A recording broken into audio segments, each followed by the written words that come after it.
So what's going to happen is I'm going to take this away.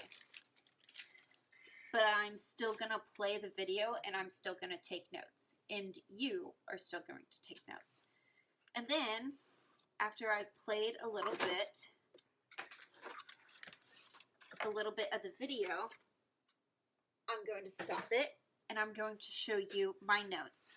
And you can kind of use it to see, hey, did I get a lot of what she put? How am I doing note-wise? Are there things that I should have put that I didn't? And all that jazz. So we're just going to do a couple of minutes and see what we get.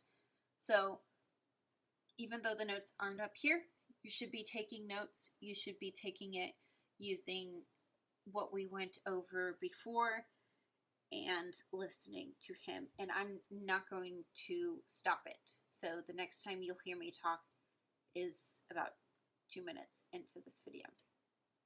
Okay? We're at this hyper-stimulated state where we bounce around between these bunch of different objects of attention that are very, very stimulating for our mind. And so I thought, okay, if the phone had this impact on my attention span, what if I lowered how stimulated I was even more still? And so, this feeling that we experience when we go from being in a state of high stimulation into a state of low stimulation, it has a name. That name is called boredom. This restlessness that we feel when we have this super busy week and then we're lying on the couch on a Sunday afternoon thinking, all right, what am I doing now? So I put out a call to the readers of my website and I asked them, what is the most boring thing that you can think of doing? I'm going to make myself bored for an hour a day for a month. And so I did some stuff that I still am upset about from my readers to this day. Day one, I read the iTunes terms and conditions for 1 hour. Dad. It's actually shorter and more readable than you might think. Day 4, I waited on hold with Air Canada's baggage claims department. It's very easy. This is the trick. If you want to make yourself bored, don't call the reservations department. Call the baggage claim people, because you're going to wait for hours if you ever get through it all. Day 19, I counted all the zeros that I could in the first 10,000 digits of pi. Day 24, I watched the clock. Tick, tick, for 1 hour. And 27 other activities this month. Jeez.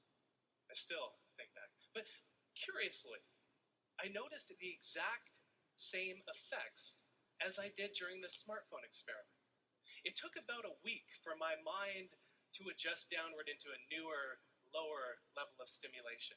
And this maps curiously on top of research that shows that it takes our mind about 8 days to fully calm down and rest, like when we're on vacation as an example. Our vacations need to be longer than they are today. But I also noticed that my attention span expanded. I was able to focus even more effortlessly because I wasn't surrounded by fewer distractions, but my mind was so much less stimulated that it did not seek the distraction in the first place. But the fun part were these ideas and plans that struck me that didn't before.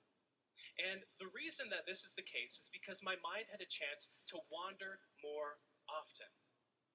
There's a great quote that I love that you might be familiar with from J.R.R. Tolkien, where he says that not all those who wander are lost. And the exact same thing is true, it turns out, with regard to our focus, with regard to our attention.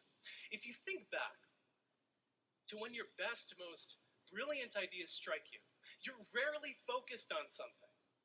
Maybe this morning you were taking a shower, or maybe some morning in the past, and then your mind had a chance to connect several of the constellations of ideas that were swirling around in your mind to create an idea that would never have materialized otherwise if you were focused on something else, on your phone, for example.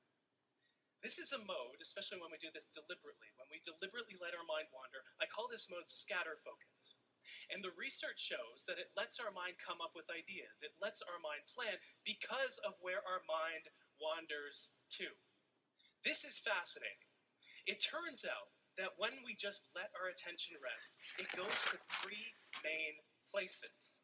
We think about the past, we think about the present, and we think about the future. But we think about the past less than we might think. Only about 12% of the time, and often the time, we're recalling ideas in these thought-wandering episodes. But the present, which is a much more productive place to wander, we wander to think about the present 28% of the time.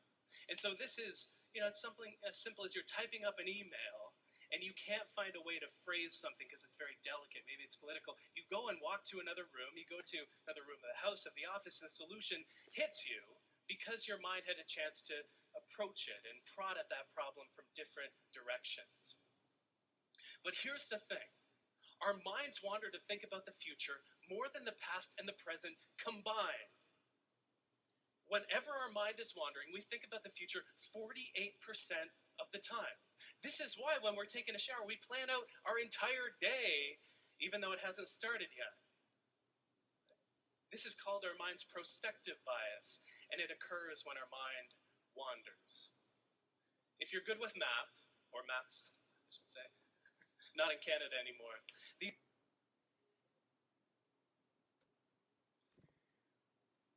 Okay. So we had some things that he went over that were really good to take notes on, which I'm glad because I didn't know how this was going to go. Again, this is the first time I'm seeing it. So after this line break, that's what I took on my own. So we have that bouncing around from two different screens gives us stimulation. And he talked about when he went off of his phone, that was one less screen, and that gave him the ability to be less stimulated. And so he said that this was a really good point that he made, and it was kind of, one of those quotes that your brain catches on to, and you might as well write those down so you don't forget them. And it says, boredom happens when understimulated. And so he went over that, and he went into his other boredom experiment, which was basically right here is all of that.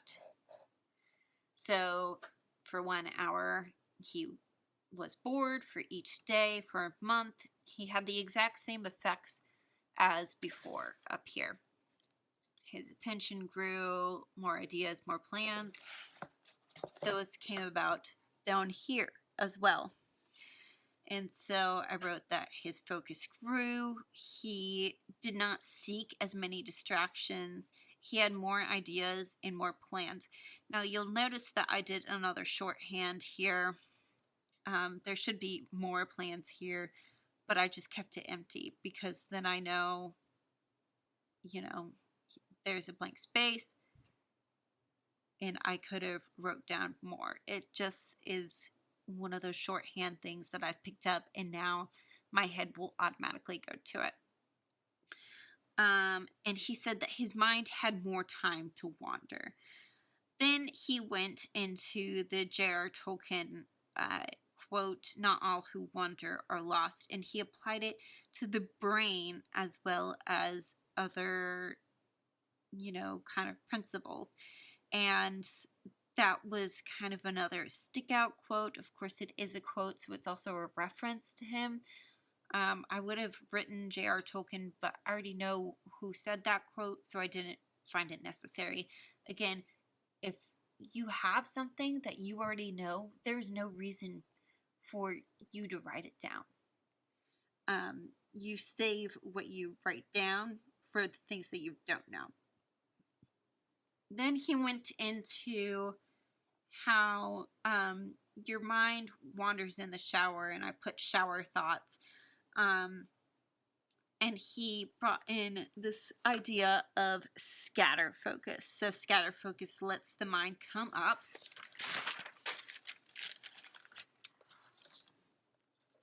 with ideas, okay? And so I put that in there because he kind of gave us a definition. Of course, it wasn't exactly in those same words, but I was able to kind of put it in my own words, my own kind of shorthand. And now I can explain that idea to other people because I know what it is because I was able to write it down. And then he put these different things in here. When we have scatter focus, we think of the past, the present, the future. And he made a big deal out of these percentages, so I made sure to write them down.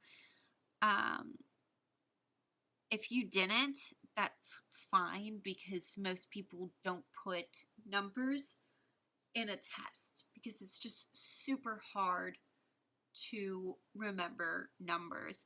But what I would do if you didn't get those percentages is that I would make a note that this was times 2, this was double this or that. So combined, it was whatever. Just so that you know that we think about the future a lot more than the present and the past. You could also put just a little star or an exclamation point under there just so that you know. And he gave some examples of this. We have him talking about planning out your day in the shower. I thought that was a good example, so I put it down. He also talked about perspective bias, and he probably would have gone more into that, but we can kind of assume it is this tendency to think about the future, to plan things out. So that's what my notes were on. And if you did not get all of these, that's okay because, you know, I have had 5 years of college and you have not. So if you did not get all of that down,